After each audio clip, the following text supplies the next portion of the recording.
If we're going to keep earning our own money, then from now on, we're keeping our finances completely separate. I'm tired of supporting you." My husband Ryan said it one evening as if he were doing me a huge favor. I simply smiled. "Okay, I agree." 2 weeks later, his family walked into our kitchen expecting their usual free feast. But that day, they saw something they never expected, and within minutes, someone was shouting in shock, "My name is Emily Harper. I'm 31 years old and I live in Chicago. I work for a large logistics company as the head of its international freight team. I earn around $10,000 a month, plus bonuses. My husband Ryan is a structural draftsman. He earns about $6,000 a month. That's not a bad income at all, but compared with mine, it's considerably less. We had been married for 5 years. Before we got married, I had made one thing very clear. I never wanted to become a traditional stay-at-home wife." Ryan had agreed without hesitation. But life doesn't always follow the plans we make. Somewhere along the way, I became responsible for almost all the cooking and cleaning in our home. Not because Ryan forced me to. I actually loved cooking. After spending an entire day dealing with delayed shipments, customs problems, angry clients, and endless work calls, cooking became my way of relaxing. But Ryan slowly started treating it like something I was simply supposed to do. He stopped noticing how much work I was putting in. And then there were the Saturday dinners. Every Saturday, Ryan's entire family would show up at our house for a huge homemade meal. The tradition had started about 3 years earlier when Ryan's mother, Linda, decided the family should have a weekly dinner together. Ryan's brother, Mark, and his wife, Sophia, soon became regular guests too. At first, I didn't mind. I loved cooking large meals, and seeing everyone enjoy my food made me happy. But eventually, every Saturday cost me around $200 and almost 5 hours of my time. Prime rib, scalloped potatoes, freshly baked bread, homemade desserts, everything had to be perfect. And yet Linda always found something to complain about. The meat was slightly overcooked, the salad needed more dressing, the potatoes needed more seasoning, and after dinner, she would pull out several large food containers and fill them with leftovers. Half the meal would disappear into those containers.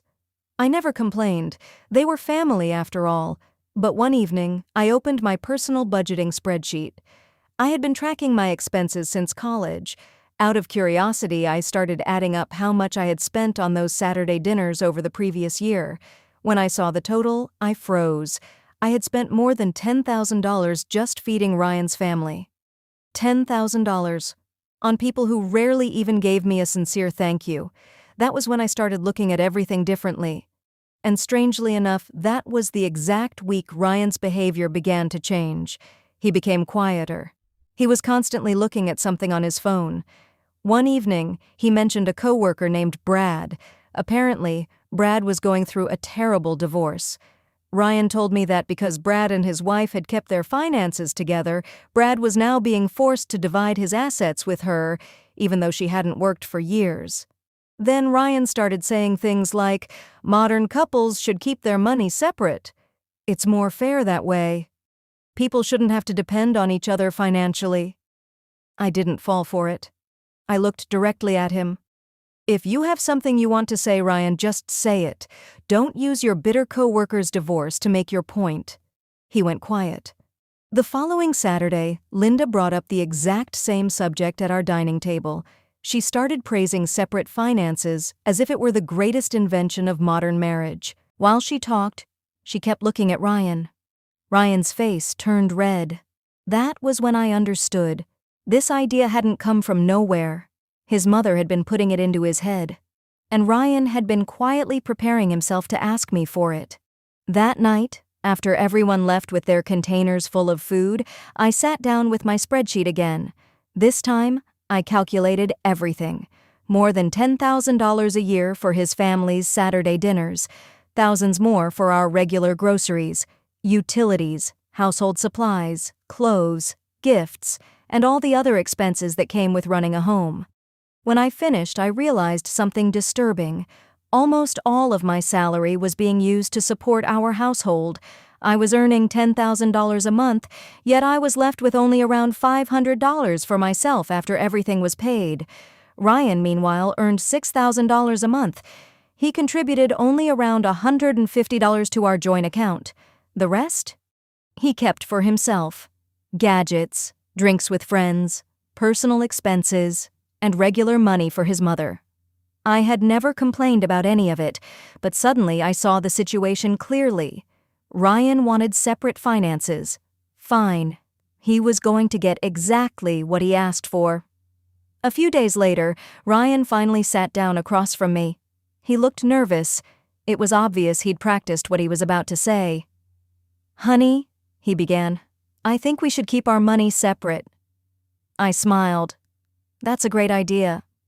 His expression changed immediately. He had probably expected an argument, maybe tears, maybe anger. He wasn't prepared for me to agree. I continued, "We can start today. There's no reason to wait." That night I lay in bed with one clear feeling, not anger, not sadness, just clarity. He wanted separate finances, so I was going to follow his rules, every last dollar. The next morning I made breakfast only for myself, smoked salmon, avocado toast, fresh fruit. Ryan walked into the kitchen and looked around for his plate. I calmly said, "From now on, we each handle our own food." He opened the refrigerator. Every item I had purchased had a small pink sticker on it. Each sticker said, "Emily." That afternoon, I went grocery shopping. For years, I had avoided buying certain foods because I was always thinking about the family budget. Not anymore. I bought jumbo shrimp, fresh sea bass, imported cheese, fresh berries, and a good bottle of wine. Ryan came home carrying frozen pizza rolls and cheap hot dogs. I prepared a beautiful shrimp dinner with a fresh salad. Ryan tried to boil his hot dogs. He managed to split several of them open. I sat at the kitchen island with my dinner and a glass of wine.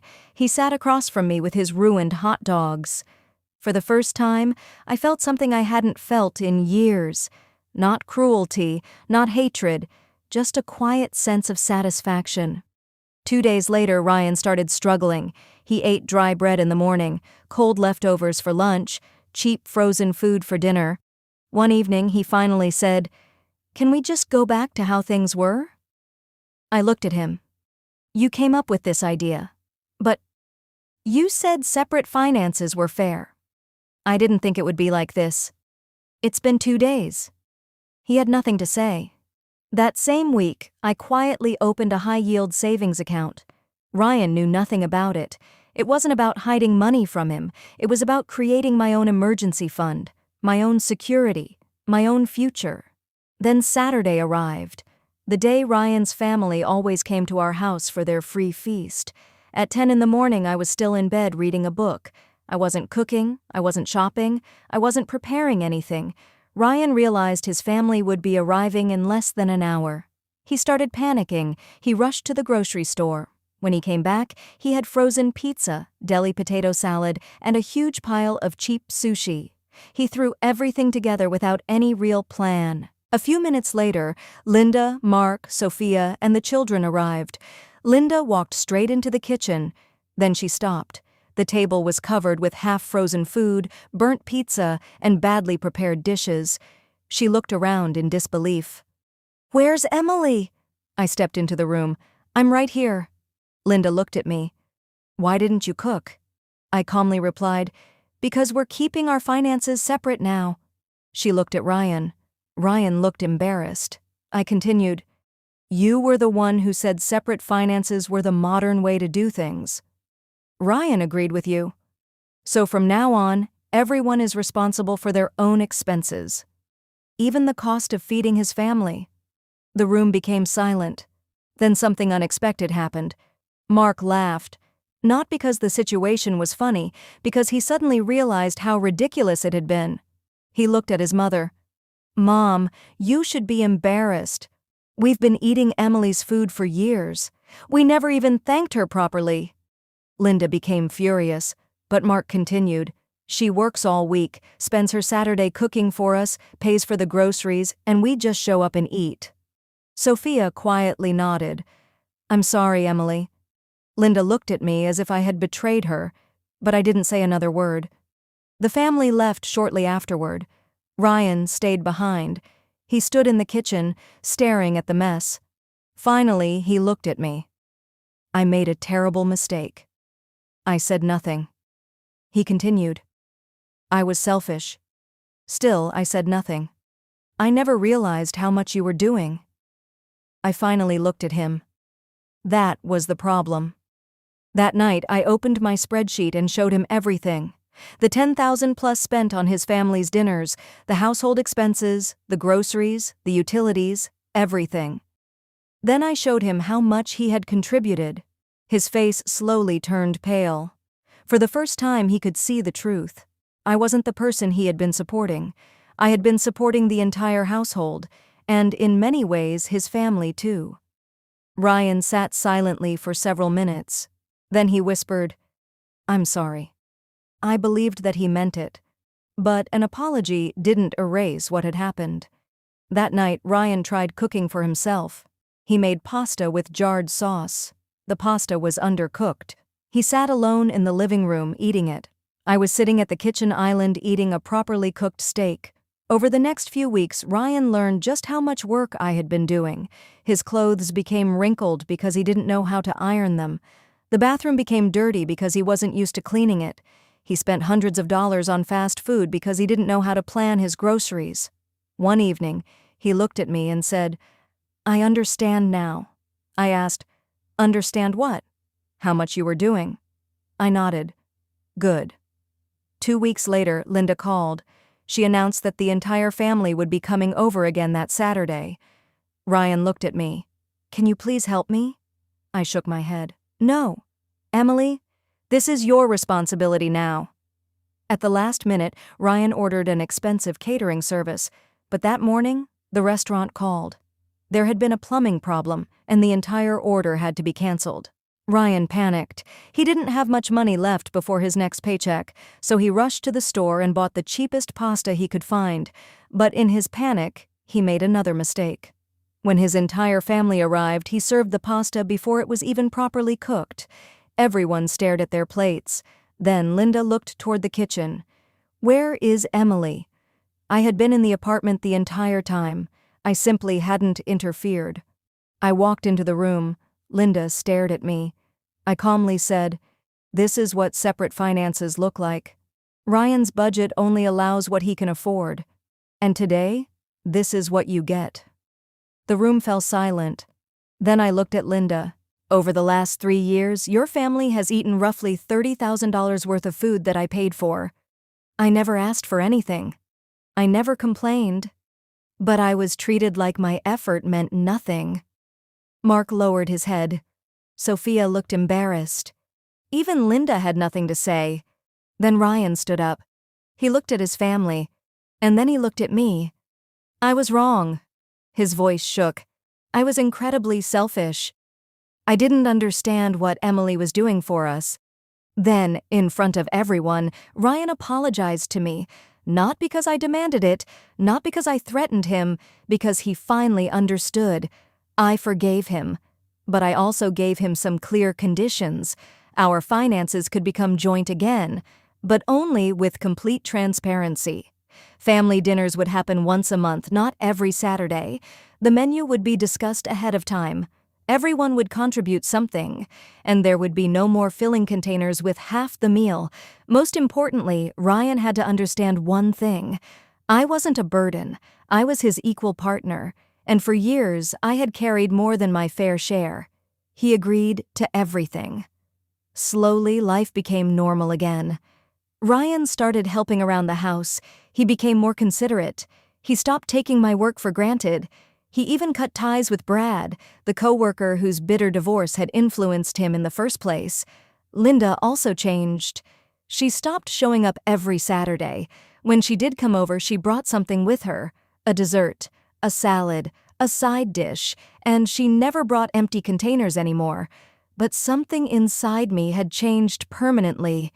Even after the crisis was over, I continued building my savings. $40,000, then $60,000. eventually more than $80,000. It became my quiet financial safety net, my protection, my reminder that I would never again allow myself to become completely dependent on someone else. One day, Ryan asked me, "Have you really forgiven me?" I looked at him. "Yes." Then I added, "But forgiving someone and trusting them exactly the way you did before are two different things." He nodded. "I understand." Years passed. We stayed together. From the outside, we looked like any other successful married couple. Same house, same kitchen, same bedroom, same life. But inside me, something had changed. I didn't love Ryan in exactly the same way anymore. I still cared about him. I still respected him. I still wanted him to be okay. But the blind trust I once had was gone, and I knew it would never completely return. My heart had quietly stepped back. It felt as if part of me had already packed a bag. I just hadn't decided when I would finally walk through the door. Because I had learned something important. Living with half a heart just to keep the peace isn't really living, and no amount of financial security can replace emotional security. Ryan once told me, "I'm tired of supporting you." He probably thought those words would make me feel small. Instead, they opened my eyes. He wanted separate finances, so I gave him exactly what he asked for. And in doing so, I discovered something he never expected. I was never the burden. I was the person carrying the weight. Sometimes, the most powerful revenge isn't destroying someone. It isn't humiliating them. It isn't making them suffer. Sometimes revenge is simply taking your power back. It's realizing your worth. It's learning to stand on your own. And it's refusing to let anyone convince you that the sacrifices you make for them are worthless. Because when someone stops appreciating what you do for them, sometimes the best thing you can do is stop doing it. This was another story from Emma Tells All. And if you stayed until the end, let me know in the comments. Where in the world are you watching this story from? I'd love to know where you're watching from. And remember, sometimes the person who thinks they're taking something away from you is actually giving you the strength to discover what you were capable of all along.